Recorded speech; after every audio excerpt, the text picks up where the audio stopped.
Okay, right, let's make a start. Welcome back to officially episode 1 of getting the DSG Gearbox issues fixed, if you like. Basically, all I've done is remove the airbox. Pretty much, there's a 10mm bolt. You need to get down. Imagine the airbox is here like that. You get a 10mm bolt, take that out of there, and then undo the plumbing, which goes to there. Unplug the wiring loom, which goes to the mass sensor, the mass airflow sensor, which sits in a little box on here. So that's all done out of the way.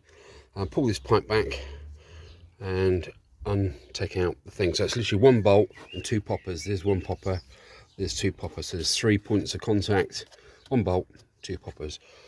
Undo that, pull forward, pop, and then gently, you have to take off this top part of the air cleaner box so the pipe can then go under here and remove it. Right, that said, I've not disconnected the battery yet at all. What I'm hoping to do is just locate it to start with, and if we go into the bowels of the engine, we will now see, where are we, that thing there, or see that bolt in there, big bolt, that width there, that is the whole mechatronic unit underneath there.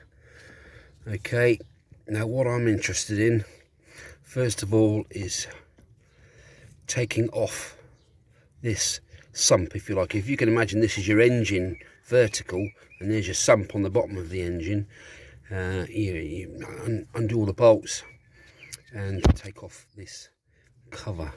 Now, I've not done anything yet because I've just jacked the car up. I need to get the panel off, the sound deadening panel off from underneath, which are Torx screws. So I'm going to need to get under there in a bit, take that off, so we'll have a bit more light under there and we can see what's going on, because I need to access the bottom bolts for this from underneath. Right, okay, let's go. Okay, there is the underbelly protection sheet, shield and soundproofing, if you like. That's come away. Normally you'd have 3 T30 bolts. Mine only has 2, so someone's been in there. And the rest of the holes, nothing along the front. There should be one in the middle that wasn't there. 1, 2, 3, 4. So it should be 8, 9 T20 Torx. There's a T30 and the T20 is on the end of the drill still. Okay, right, now that's out the way, we have much better visuals down below and access from below. Incidentally, any guys or girls, if you're working on your vehicles, please jack up your vehicles and put some decent quality axle stands underneath, handbrake on tight, chock rear wheels both sides, just so you don't get any trouble and there's no way that the axle stands are going to tip off or tilt backwards. Right, so far so good. Now I need to get underneath and have a darn good look. Let's put some light on the subject. I need to have a really good look down there at the underside of this mechachocolate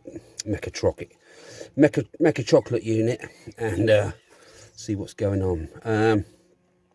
Right, okay, I am going down the route of removing the starter motor. I just want to make life easier for myself, and basically half the mechatronic unit is under the starter motor solenoid anywhere, so I just want to get things out of the way. First things first, obviously remove your battery, obviously negative terminal first, then positive, get that out of the way, and the batteries should just sort of snap into these little locking feet there. So whip that out the way and put that somewhere safe. Next we got I think it's 3 10mm bolts. So let's do some action shots.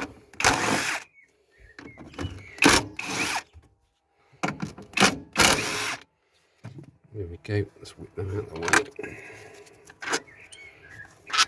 That should technically fall out of there.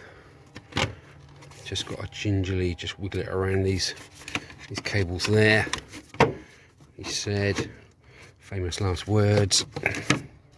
Just get that last peg out of the way, then we can remove this battery tray cover. Let's put that indoors or inside with the battery. Another thing you can check once you got the battery out is, have you got a nice level of electrolyte in your battery?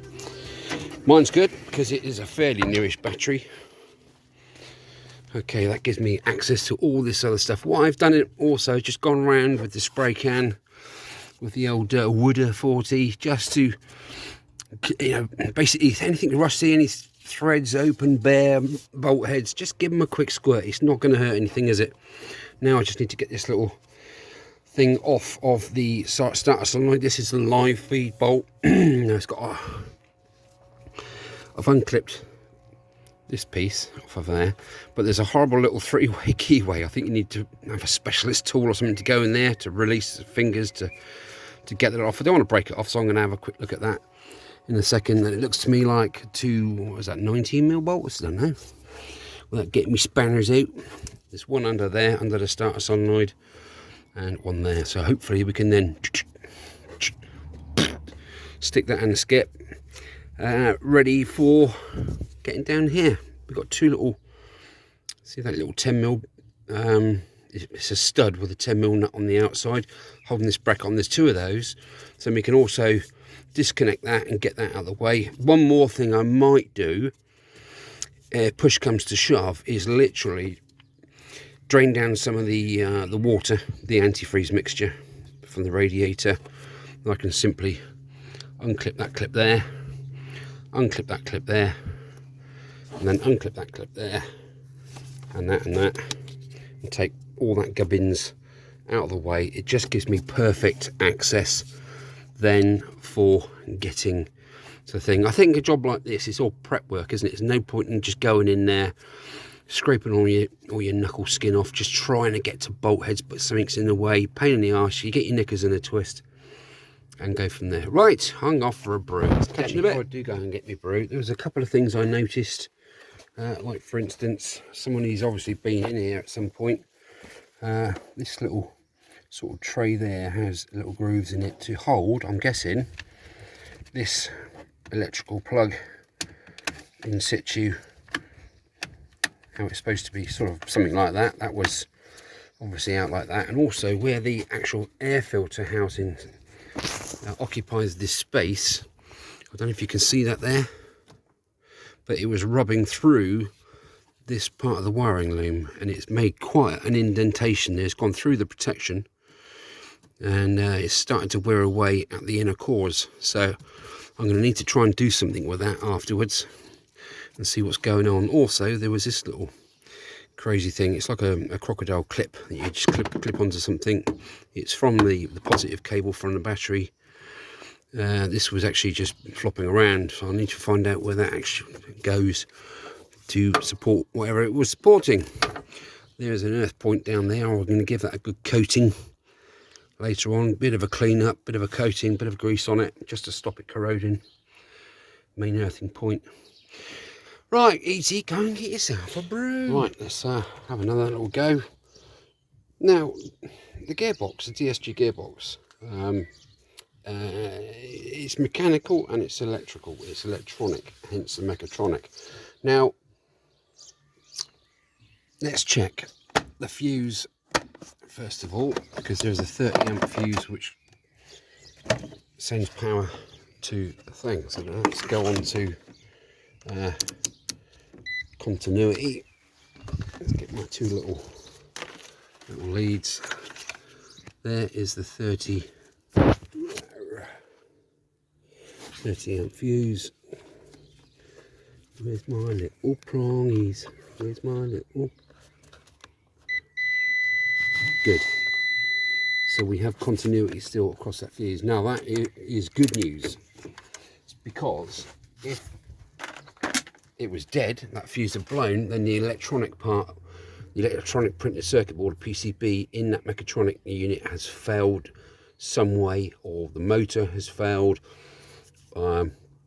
So that's the electronic side of things. That is good news because that hasn't failed, so that is great. So I'm hoping that it is just the housing, the accumulator housing, that has failed. Anyway, guys, thanks for your comments so far. Andy, specifically. Change the gearbox and be done with it because they're fiddly. Yes, they are. And a DSG even more so, mate. But that would mean gearbox out, and I simply cannot do that in where I am. That's the thing, and it can't be moved unless it's trailered or winched to somewhere else where I could possibly do it, but that's not an option. They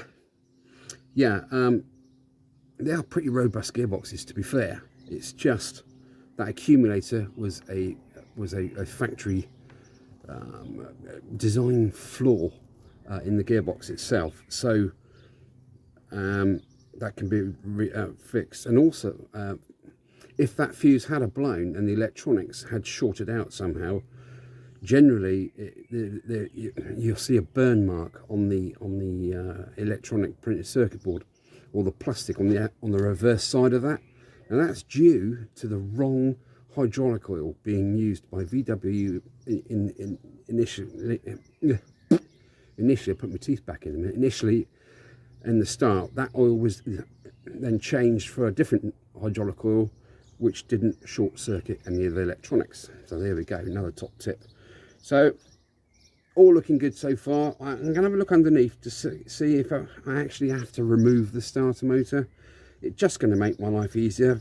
But looking at it, the bottom starter motor bolt is pretty encapsulated by everything else.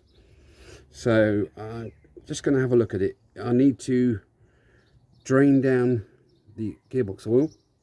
I'm going to do that in a second. That's a two-part thing. You undo the sump plug and a little bit of oil drops out, and then you undo the inner insert filter type depth gauge, if you like, and then all the oil drops out. So that's one thing, because I don't want to just take the mechatronic off the side of the gearbox and then be covered from head to toe in oil. So I'm going to drain the gearbox, so it needs replacing anyway. That's the main issue, really, isn't it, to be fair?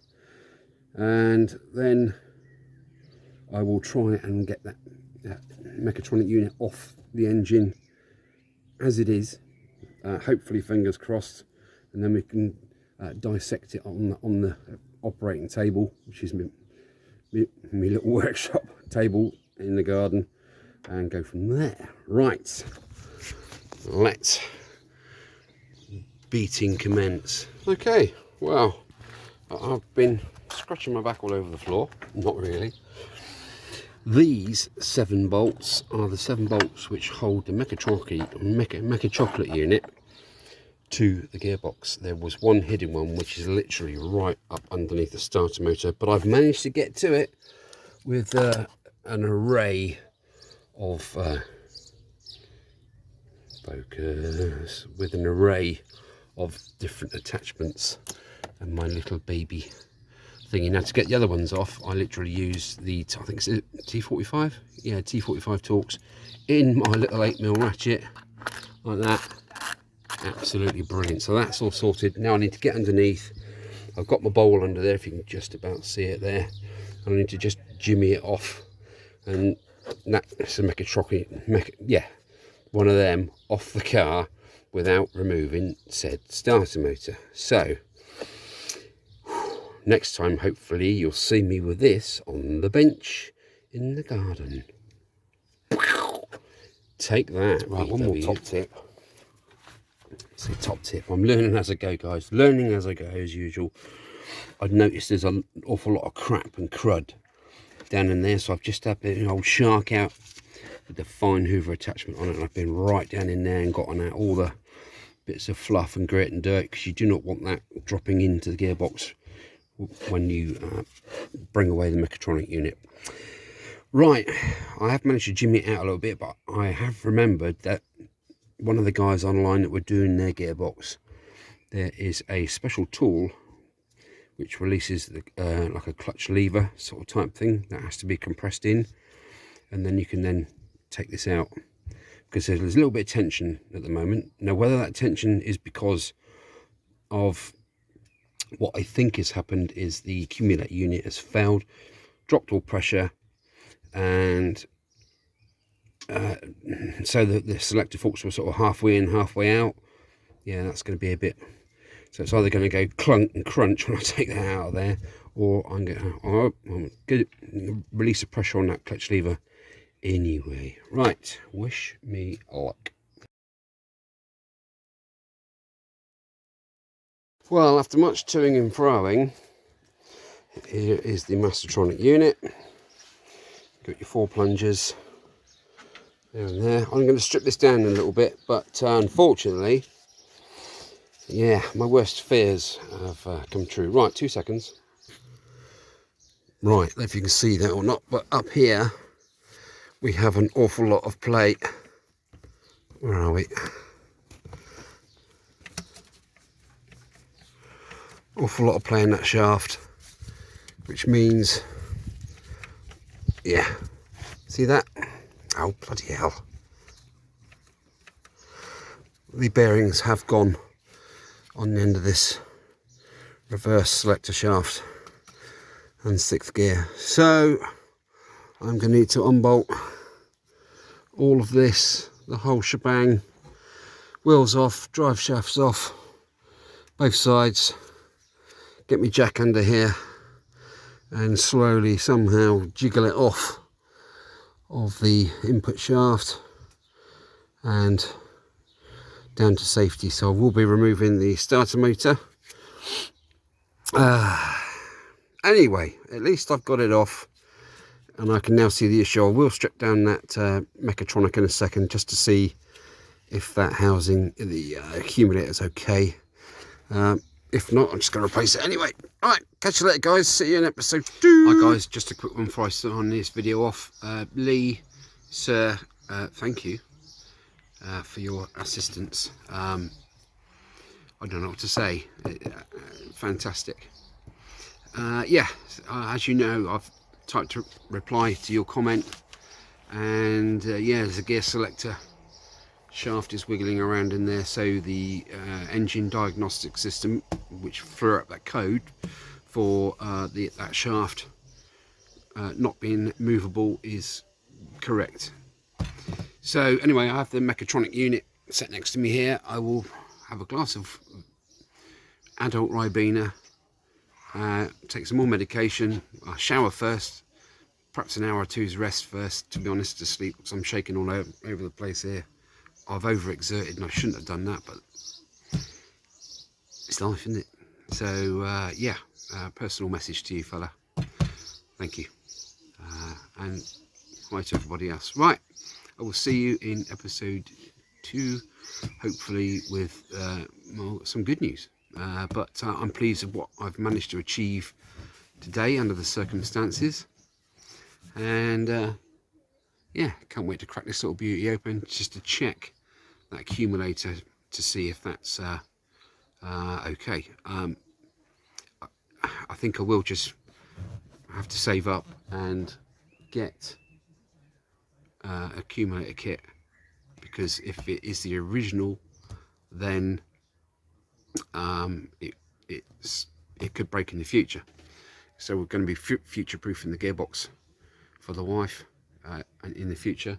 One thing that does concern me, guys, if you can comment below, I'm led to believe that the gearbox itself, the mechatronic unit, takes 1 litre of special hydraulic fluid, and the gearbox is supposed to take 6 litres or 5.5 litres of specialist VW gearbox oil.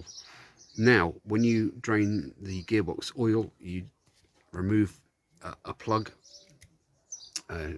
from the bottom of obviously the gearbox, and then you usually get a little bit of fluid leak out, and then it stops, literally, you know, half a cup full, and then you have to put another Allen drive up inside the hole where the plug came out, and then you undo another, like I think it's a depth gauge, so anything above and beyond that goes over and then comes out when you take out the first plug. When I took my plug out, I had a huge gush of oil come out. I say huge, it's literally 1.5 to 2 litres of oil. So I put my finger up inside the hole to feel for this other Allen key thing, and there is nothing in there. So I don't know if someone's really done a number on this, on this vehicle. Anyway, I'll get there. I will get there. Thank you, Andy, and everybody else for your comments so far. Love and best wishes to everybody. Thank you for commenting. Thank you for watching.